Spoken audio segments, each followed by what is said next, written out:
káàbọ̀. Olówó orí mi. Alẹ́ nobody.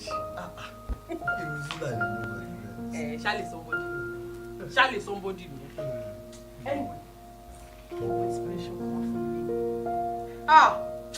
To bá gbọ́ mi yẹn.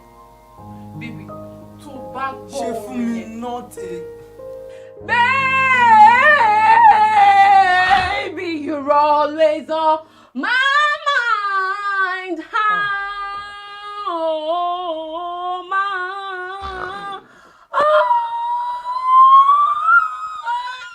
Oh.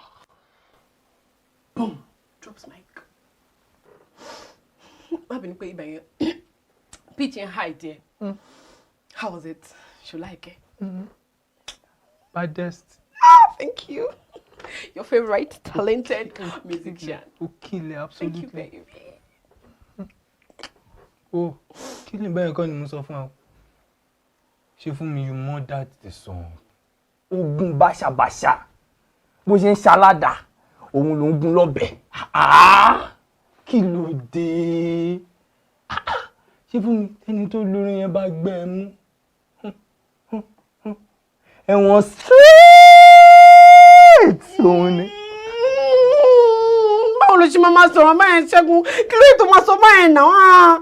Èmi tó jẹ́ pé mo ti mọ̀ pé mo ní talent musician ni mi ó wá sọ pé mi mo rí kọ mi like ó tiẹ̀ mọ̀ bóyá ṣe ń compliment ìyàwó èèyàn kankan mi like orin tó jẹ́ pé mo rò pé òun ni màá fi ṣe first track as ma cover ò sínú album mi.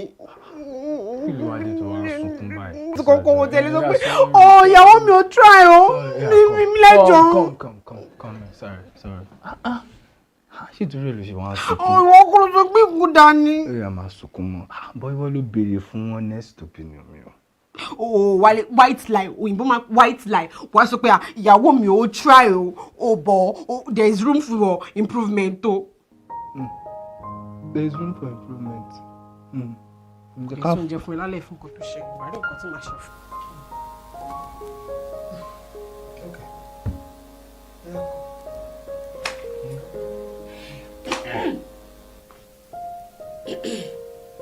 Do re mi fa sol la ti.